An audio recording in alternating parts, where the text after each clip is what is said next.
interdisciplinary field in the public space of Serbia that I found great comfort in the position of Jelena Guga, because she was the one who organized most of the conferences and most of the debates, which were accurate in terms of following up what's the contemporary agenda.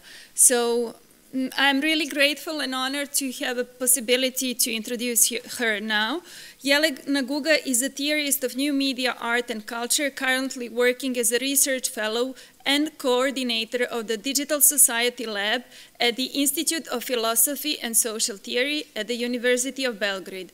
She was a postdoctoral fellow at the Department of Interdisciplinary Activities, Research Center for New Technologies, University of West Bohemia, Plzeň, Czech Republic, and a visiting researcher at the SPESC lab at Pompeu Fabra University in Barcelona, Spain. She explored the issues of identity, corporeality, agency, and perception in technological mediated interactions and immersive environments through an interdisciplinary approach combining art theory, new media theory, cultural studies, critical posthumanism, philosophy of mind, as well as the dystopian science fiction narratives. She is also engaged in curatorial work at the intersection of art and science. She is the author of Digital Self, How We Became Binary, published by the University of West Bohemia, Plzeň in 2015. Jelena, welcome to the floor, and I'm looking forward to your presentation.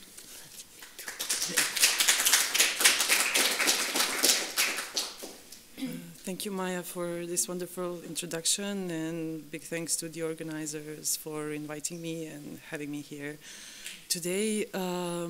My talk today is called The Metamorphic Role of the Artist Across the Digital Technology Timeline. Even though in my research I didn't much dwell into artistic labor as a theorist, but more into the history and current states of new media arts in general. And my focus was on the role of embodiment, actually, in the digital environments.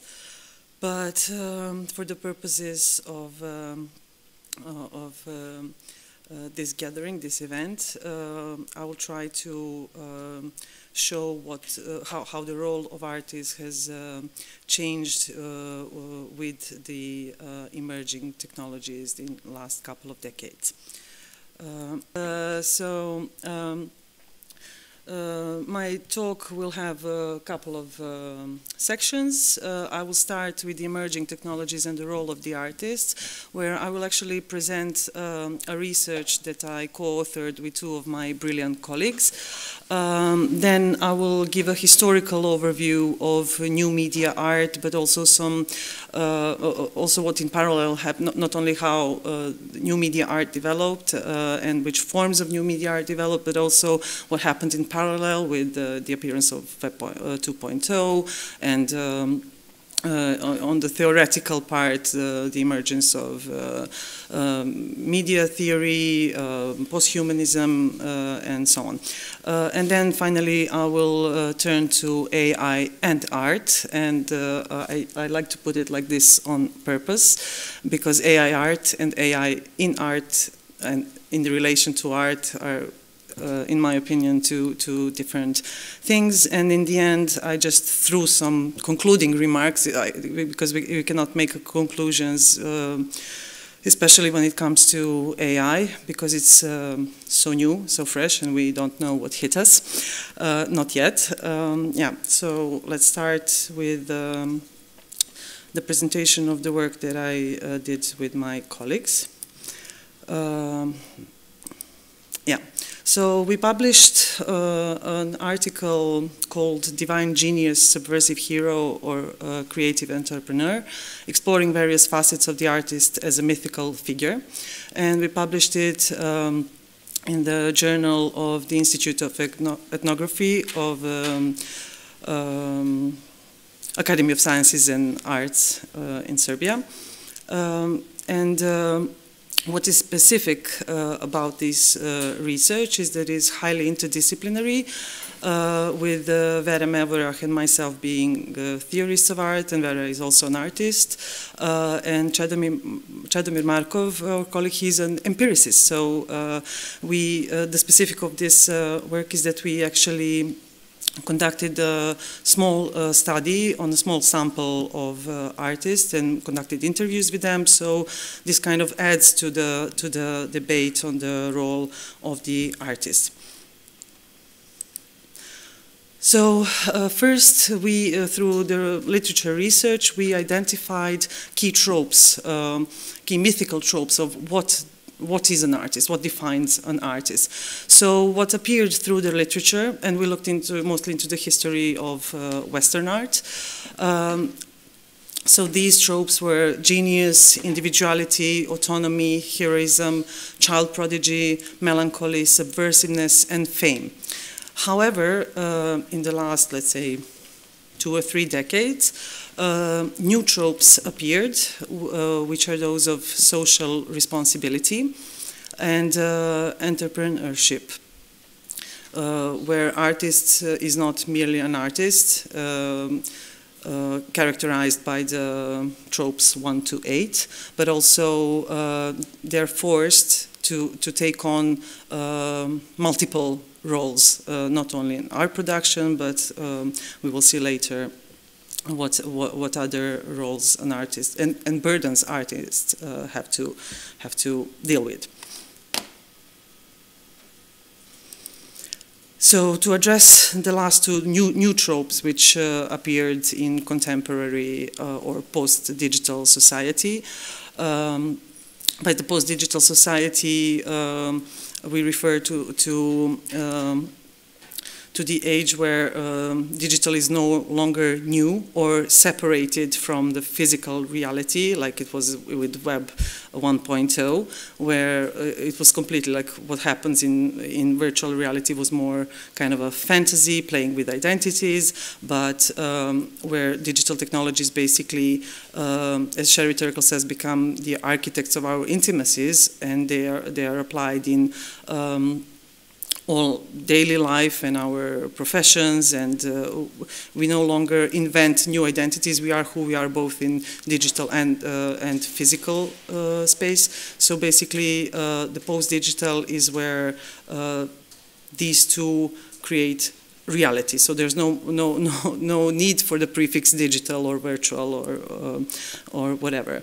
But before that, we had a postmodern paradigm shift, and social responsibility became a new trope, where artists as cultural subjects are deeply embedded in a network of multiple cultures, societies, identities, ideologies, and markets. And they started commenting on or engaging in social issues such as identity politics, marginalized social groups, ecology, and so on, like more actively. It's not that these were not the topics within the traditional art forms, but they became kind of on a larger scale, and this kind of overlaps with the advent of new technologies, where all the information was, and all the cultural production was available through technological means. So basically, the artists became cultural nomads, as Bourdieu would say. Back to the emergence of digital technologies, and especially with Web 2.0 and social networks, artists had to become entrepreneurs. They had to acquire digital literacy, but not only digital literacy in terms of knowing how to use certain technologies, but also to create artworks that address the issues, societal or cultural or institutional issues in dealing with these technologies. They also had to acquire a much broader set of technical, legal, financial, marketing, and other skills, or to rely on other skilled professionals, which again brings us back to the funding issue we just heard in the previous talk, which is not only in Finland but worldwide. And then, apart from that, the artists have to, because of the democratization of art, and they have to create a brand of themselves. It's not enough to create art, but you have to become a brand in order to become visible or popular. And also, it's not, again, about the production of cultural products, but artists have to create experiences around the cultural products, that is, artworks. So they become also the creators of experiences, from their own biographies to the process of production of the work, of the presentation of the work, and so on. Finally, we conducted the interviews because we wanted to answer the question, in what ways contemporary artists in Serbia negotiate, reproduce, and or challenge the identified tropes in their understanding of what it means to be an artist. So in order to answer this question, we designed an exploratory qualitative study. It relied on semi-structured interviews with a sample of 5 contemporary artists, because there were so few of them. This was a kind of a pilot study because we were planning on doing a larger project, which would include many more artists and also people from civil sector and so on, and from academia. But we did like a pilot study with only 5 artists, and because there were so few, we decided to choose artists from different art fields, at different career stages, with different professional affiliations and gender. And what we found out from the interviews is that the traditional tropes were not equally salient in the interviews. And what all of the artists recognized as universal characteristics of the artist were persistent desire to create, search for a unique expression reflecting one's inner life, and an uncompromising commitment to art practicing. But also, apart from universal, we also questioned them about context-dependent trope characteristics, and in the Serbian context, individuality and subversiveness came to be kind of the most important ones. When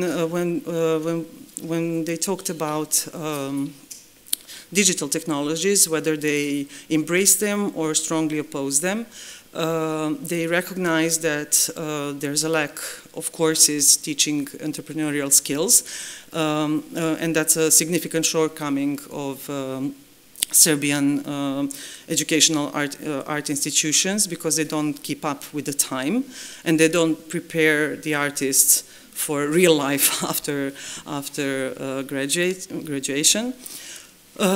Also, they faced big challenges in resolving contradictions with the image of the artist they hold and the demands of contemporary society, which is becoming an entrepreneur. And they recognize that they need to have these new skills, and almost all of them work on those skills, but they always put art before entrepreneurial and technological skills, which kind of shows the need to preserve, if not all, then some of the historical tropes. So basically these historical tropes, they are reinvented, and they depend on the context, social, cultural, geographical, also historical context. Yeah, and the article is available online, so if you're interested, you can find it. And in the end, I give you, in the end of this part, I give you the quote by Derisevic William. Now we are all supposed to be our own boss, our own business, our own agent, our own label, our own marketing, production, and accounting departments, which is impossible for one person. Like, just creation of artwork is a task, time-consuming, energy-consuming, financially consuming task, like full-time job, and on top of that, you are burdened with all these other skills that you need to master. Now I will turn to The Artist and the Machine, a small historical overview.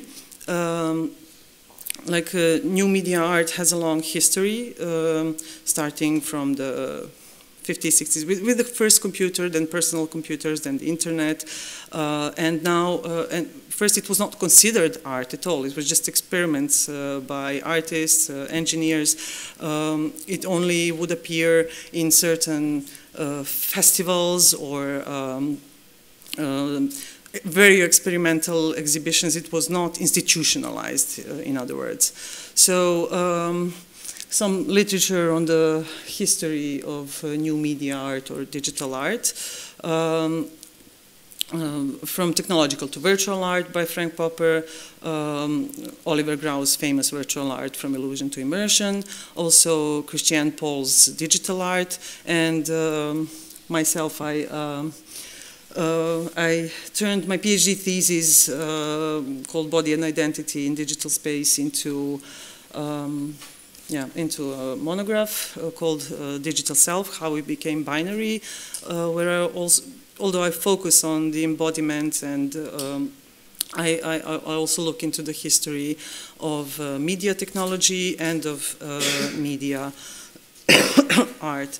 And it was first actually published in Serbian, which at the time, at beginning of 2015, was almost the only book on the topic in Serbia by a Serbian author. Now, luckily, we have study programs and also academic outputs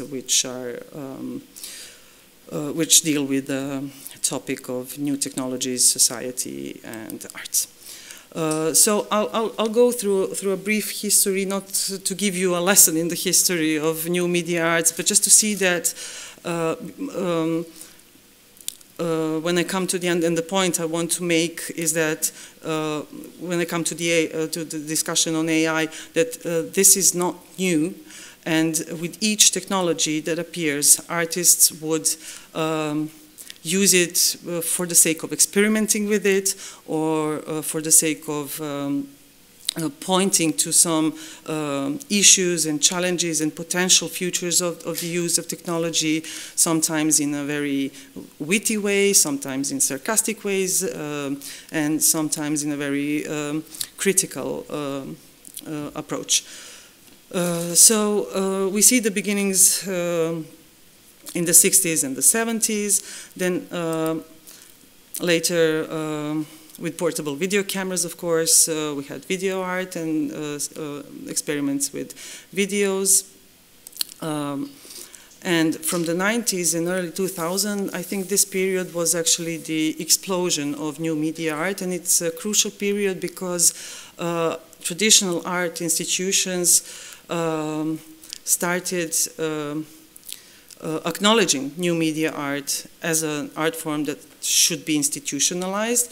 I think that they were like, oh my God, something is happening there. We should figure out the ways to include these artworks, because it's becoming big, and also this coincides with the emergence of the internet technologies. So we had already at the very beginning a couple of forms of new media art, such as computer art, net art. We saw the beginnings of virtual art, but also bio and genetic arts, for example, the works of Stellark or Eduardo Katz, and so on. I just gave with each period, I gave one example, but the list is huge. And it's interesting that when institutions such as museums or art galleries, when they started incorporating new media artworks into their collections or at least exhibitions, first, it was really difficult. For example, there was one exhibition of net art, but the museum didn't have an internet access, so it was impossible. But of course, today, this kind of art is institutionalized, and yeah. All right, let's go to the next slide. In 2000 and 2010, also, as the technology developed, we had a bigger variety of art forms, so interactive installations in virtual reality became more prominent, let's say. So on the left we see vectorial elevation by Rafael Lozano-Hemmer, where actually people could access the internet, then kind of set the lights for maybe 30 seconds or a couple of minutes, and then, or leave a message online for someone, and then the whole city would be kind of, yeah, decorated, let's say, so the users could control the lights of the city. So it's actually his work that lasted for a couple of years, and it was presented in different cities. And even though we are talking about 2000 to 2010 and virtual reality art, I always like to take an example of my favorite artwork created for virtual reality, which dates back a bit earlier, a couple of years earlier. It's Osmose by Shar Davis, where you actually enter the virtual world, which is completely disembodied, but the artwork is specific for kind of returning you to the body, to the embodiment, because of the sensors, of the haptics, because you control your movement with your breath. So in that sense, it's kind of the opposite of what virtual, the technology is used in opposition to what it commercially represents. And at present, we are dealing with AI and machine learning, but it's not just AI art, it's the NFT market and the so-called metaverse. I forgot to put the quotation marks there, but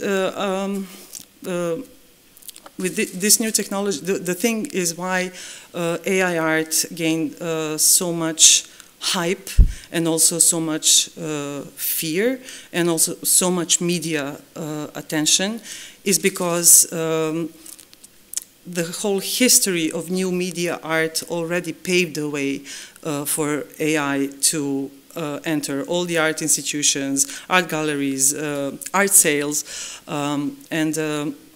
so even AI in itself, it's not really new. It also has a history. It became huge with just recently with DALL-E, ChatGPT, Midjourney, Stable Diffusion, and other platforms for creation of art. And I also want to just touch upon the metaverse and the democratization of art, but also like creating virtual art, but the metaverse also became a space for artists to create completely new spaces, new exhibition spaces, and to directly communicate with their audience, with the public. It has a good potential, but then again,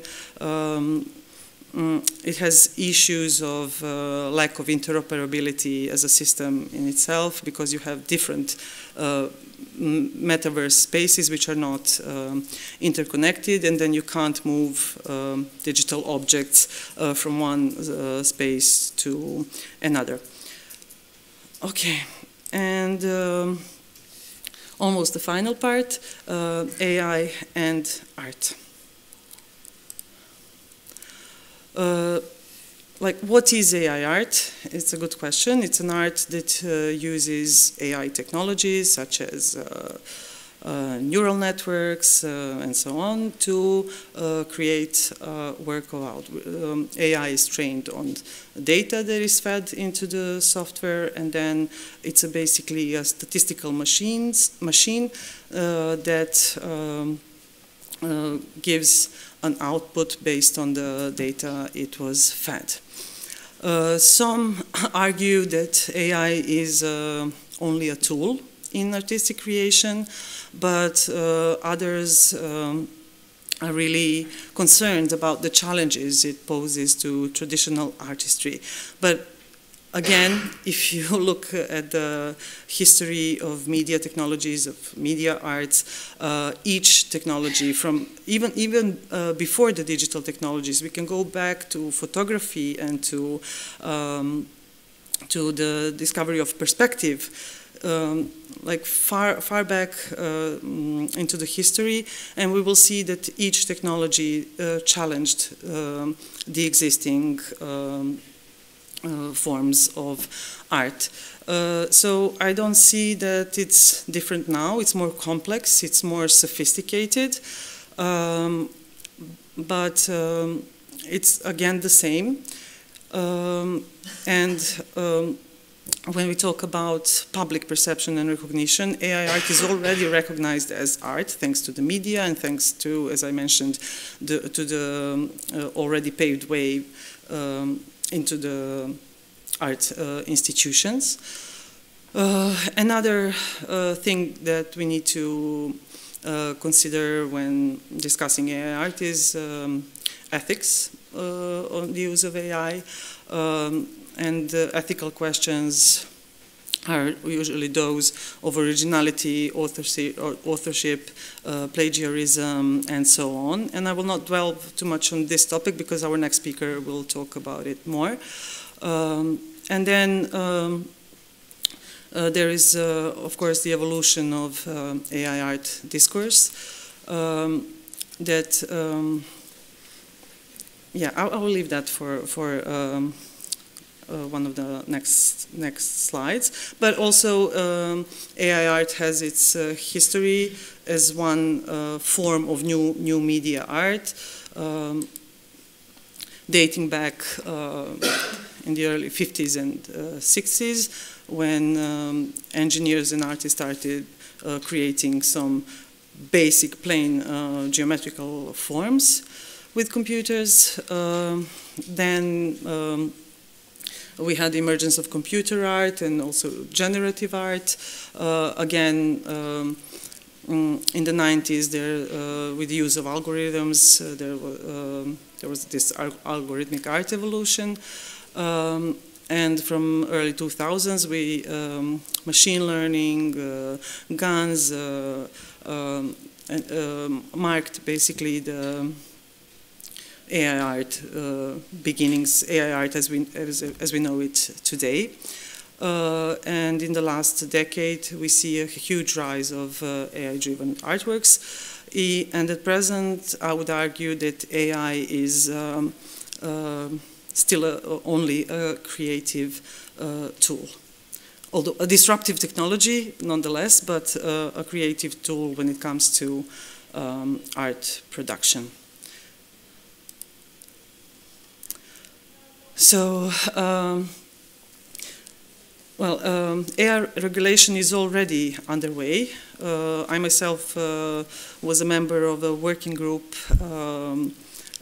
for creating ethical guidelines, guidelines for the ethical use of AI in the Republic of Serbia. This group was formed by the government of Serbia, and also there are EU regulations of AI already in place. Other countries, such as China, have already dealt with AI products, that everything that is created with AI has to have watermark, so to speak. It's a radical law, I would say, but they're onto something with this kind of regulation. So basically they solve the problems of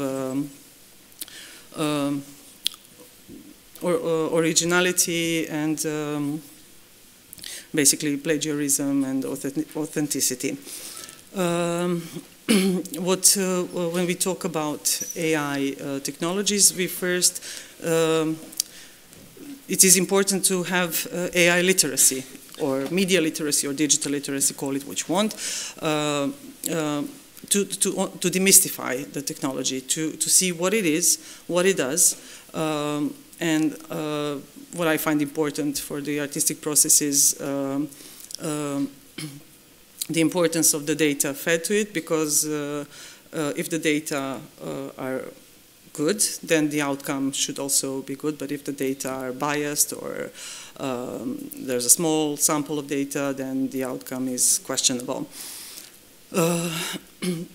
So many critics pose the question of whether AI is creative, original.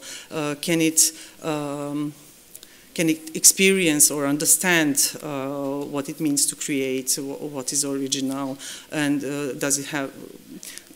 Can it perceive the human touch? My answer would be no, because it's a computer program. It cannot understand, experience, nor perceive. It's simply it's a statistical machine that gives an output based on the vast amount of data it is fed or it collects online. And also the question of AI art is that it is not machine produced art, it is still human art, because the data it is fed is actually artworks by humans, by artists. Then the prompt given to the program is also made by a human or by artist. The result, again, out of many results that the AI gives as an output, it is still the human who chooses what will be discarded, what will be used, and in what way it will be used. Not to mention that AI technology in general is created on human labor. If you are familiar with M-Turks, it's basically people without any insurance, below the low income, sit at their computer. They're hired by huge tech companies just to click and basically train the AI. So it's all human labor, even though it likes to be portrayed publicly or throughout media that it's like so slick and sterile and machine product. It's not. It's all the product of human labor and of human needs in the end. Now we come to AI art versus AI in art, which is technology versus the concept. AI produced this painting based on all the previous works. It was 3D printed, so Microsoft and museum actually kind of paired, and this was a marketing strategy to show that AI can actually make art. No, it can't, because it is perfect for a single task. If you train it and feed it proper data, it will do the task perfectly. But the same AI could not produce anything in itself or some different kind of art. Also, another another example of AI art. It's like word to image, like Google's Deep Dream. Whether it's art or not, I'm not the one to decide, but this is what the machine can do. Now, with the use of AI in art, I also make a distinction between two kinds of uses of AI in artistic practices. One is what I call a digital decoration, eye candy. It's art that actually exhibits the possibilities of the machine, like what the technology can do. And such works like an example for such works would be Refik Anadol's work, which are really impressive, very immersive. They leave you in awe, but I don't see anything beyond them. Like there's no social issue or any concept, let's say, behind those kind of works. They are just more entertaining, let's say. But artists, on the other hand, there are artists that use this technology for critical reflection on the very technology itself, on the societal issues and so on. One example is the artist Trevor Paglen. This work is called Clouds, but you should check also other work like his. It's an observation of clouds, so the images of clouds were imposed on the AI. So you see like the small nets, this is what AI sees in the clouds, and basically this work problematizes the issue of autonomous weapons and autonomous machines. Another example are the works of the artist Christian Mio Sinclair. This is his work Narcissus. It's both an artistic intervention and artificial intelligence whose only purpose is to investigate itself, referencing a synthetic model of self-awareness, a fragment of artificial narcissism, and the fictional character in its own autobiographical narrations. The thing about this artwork is that it doesn't allow any human intervention. It's like an AI reflecting on itself. And this makes us question when we access just the online just to do a basic Google search on something, what are the recommender systems, how do they work, how do they function, and what data are gathered from us as users of digital technologies. And it's like what machines create for other machines. So this is kind of also post-human work in itself, where human is kind of de-center, or we are entering the era of human-machine coexistence. And finally, some concluding remarks on AI art. I argue that there's nothing new under the sun, that AI generators are just sophisticated tools for co-creation of art, just like any other previous technologies, even though like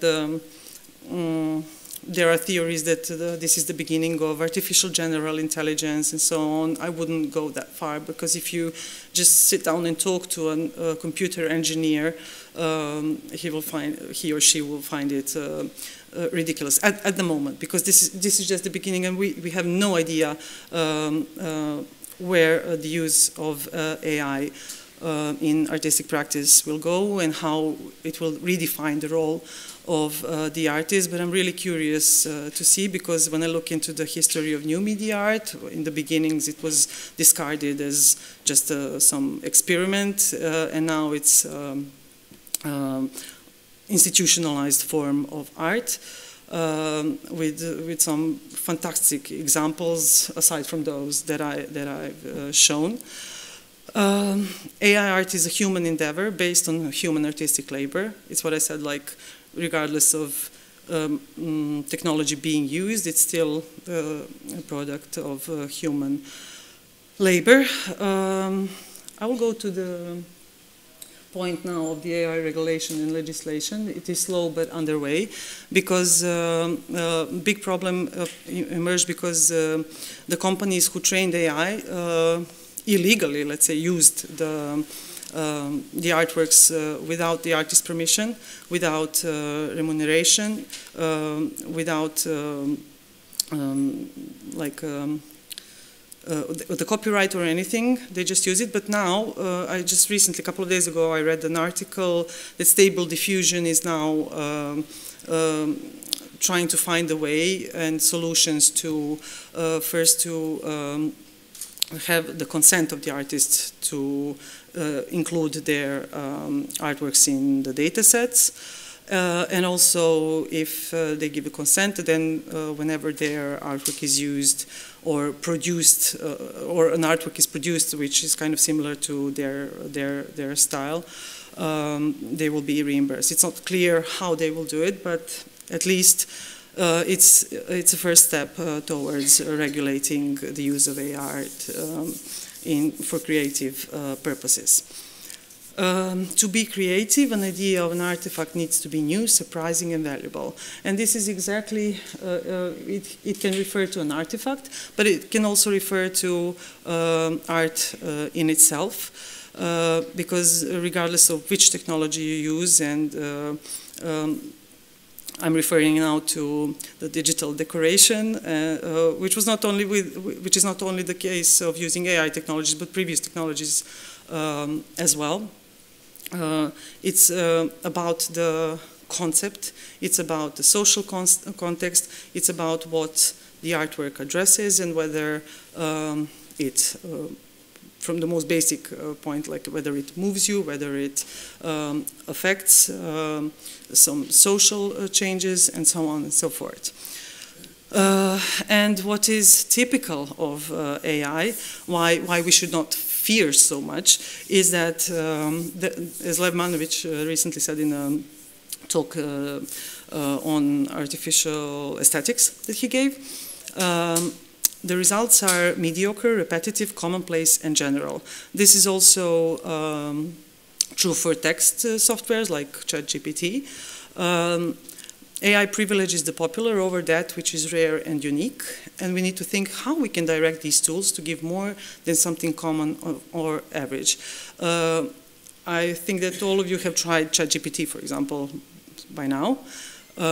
My personal experience was like when I first tested it on writing a scientific article, also a curatorial piece. I was like, okay, I'm obsolete, my profession is obsolete. And I think that artists felt the same when they first tried it, because in 2 seconds it generates something that they trained almost whole life to produce. But then when you continue using it, you see that, and how you can recognize that something is AI generated is this like being average, the texts are all kind of in general. It doesn't have, it doesn't have a point. It doesn't have anything cutting edge. It doesn't have insights. It just kind of gathers what's there and put it into some general overview of the prompt or the topic you asked it to generate. And yeah, this is why I share the excitement with Lev Manovic to see how these tools can give us something more and can be used for something more than that is average. And that's it from me.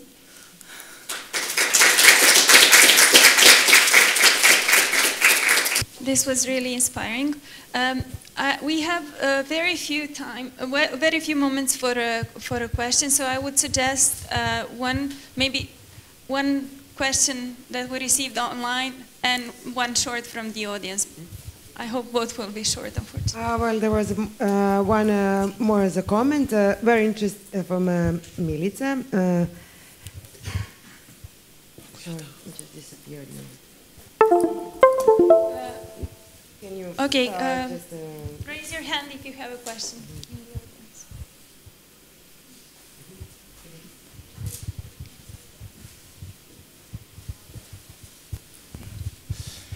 Hello, my name is Yoda. I'm a French student in cultural management. My English is not the best, so I will try to ask my questions, because I'm really interested to think as a future professional working in the cultural management and see the effects, the reaction of the profession, IAA, can create. Moi, je peux traduire si vous avez envie. I'm trying like this.